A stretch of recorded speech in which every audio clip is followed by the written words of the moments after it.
苹果有很多朋友都喜欢吃，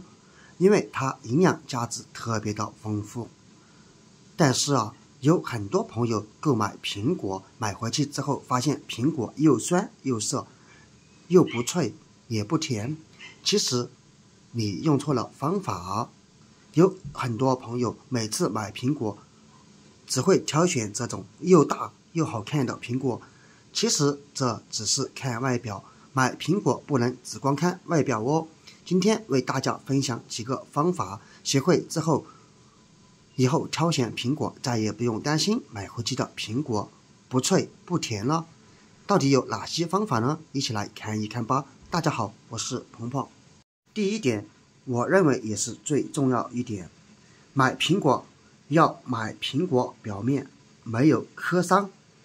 撞伤或者是虫眼的苹果。像这种苹果，你看这里就已经出现了撞伤，那么这种苹果我们不要购买，因为这是在运输过程中不小心撞伤的。如果你没有发现，长期没有吃，那么这个苹果就会从这里开始腐烂，并且就算买回来吃起来也会大大的影响口感。因此买苹果我们一定要买表面没有任何撞伤，表面看起来非常完整的苹果，这是最基本的一点。第二点，我们可以通过苹果的味道来辨别。没错，就是购买时可以把苹果拿起来闻一闻它的味道，因为无论是哪种水果，比如说苹果、香蕉、梨子之类的，这些水果如果它处于新鲜状态，那么它就会有果香。反之，如果没有果香，那么说明这个苹果它不仅不成熟，那么吃起来可能也会很酸。当然了，如果你闻起来它的味道特别的浓郁，还有异味，那么这种苹果也不建议购买。那么这个苹果它就可能已经成熟度过了，吃起来口感会偏粉，而且也有可能苹果里面已经腐烂，尤其是一些撞伤造成的，放置时间过久。因此我们可以通过这一点来辨别苹果的好坏。第三点，可以通过看苹果的颜色来购买。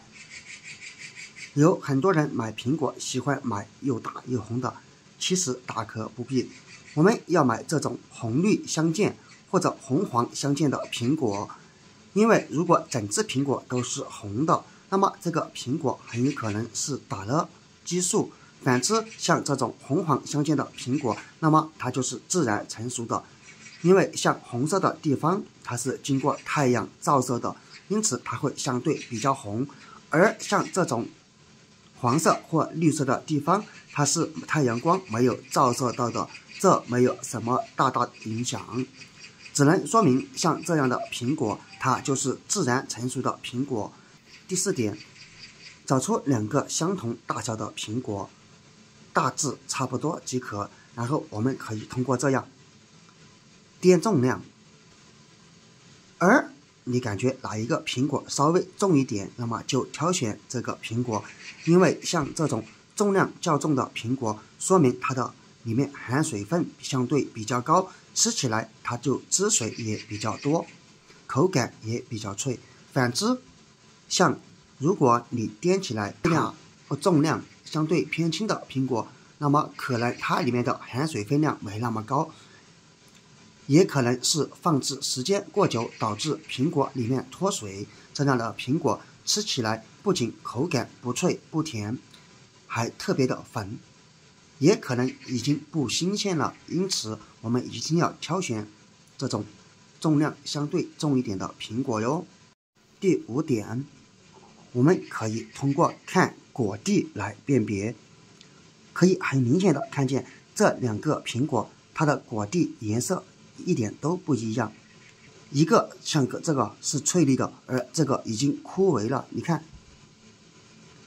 轻轻一掰就断了。像这样的苹果，那只能说明它已经放置时间很久，导致这个果蒂都已经枯萎，说明它相对已经不新鲜了。这样的苹果吃起来口感就会不好，也不会有那么多的汁水。反之，像这个苹果看一看，它的果蒂看起来还是脆嫩的，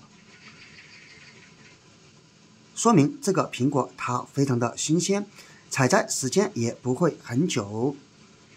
而这样的苹果如果是自然成熟，那么吃起来口感就会脆甜多汁。因此挑选苹果的时候，我们可以通过看这个果蒂来辨别这个苹果它是否新鲜。第6点，我们可以通过用手来捏苹果的手感来辨别。如果像这种苹果捏起来软硬适中，而且按压下去它又会回弹的苹果，这种苹果就比较新鲜，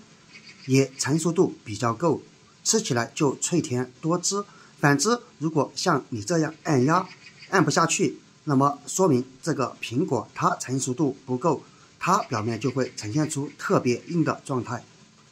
而如果你轻轻一按，这个苹果就起了一个印子，而没有反弹的情况发生，那么这个苹果也不建议购买，说明这种苹果它已经熟透了。这样的苹果吃起来是甜，但是已经没有多少汁水，也没有那么脆了。当然，我们还可以通过看苹果的果脐来辨别苹果。据说呀，像这种果脐它又大又深的是母苹果，而像这种又小又浅的是公苹果。都说母苹果吃起来它脆甜多汁，而这种公苹果吃起来它口感会相对偏硬，口感也相对偏酸。因此我们挑选苹果可以通过看果脐来挑选，尽量挑选这种果脐又大又深的苹果。第8点，可以通过触摸苹果表皮来辨别这个苹果是否脆甜多汁又好吃。像正常成熟的苹果，我们用手这样触摸，它会有一点点粗糙感，这样的苹果它吃起来口感就会相对比较好，比较甜。反之，有的苹果摸起来它特别的光滑，这样的苹果不建议购买，因为它有可能是加了催熟剂，这样的苹果就不属于正常成熟的苹果，那么不建议购买哦，因为这样的苹果吃起来它会口感偏酸偏涩。所以啊，在购买苹果的时候，也可以通过这样触摸苹果表面来辨别这个苹果是否好吃。所以啊，朋友们，如果你喜欢吃苹果，那么一定要学会以上几点，学会以后再也不用担心买回去的苹果又酸又涩了。而且苹果还特别的贵，如果买回去不好吃，那么就太浪费了。你也赶紧把挑选苹果的这几个技巧分享给家人朋友们吧。好了，本期视频就到这里了，我们下个视频不见不散，拜拜。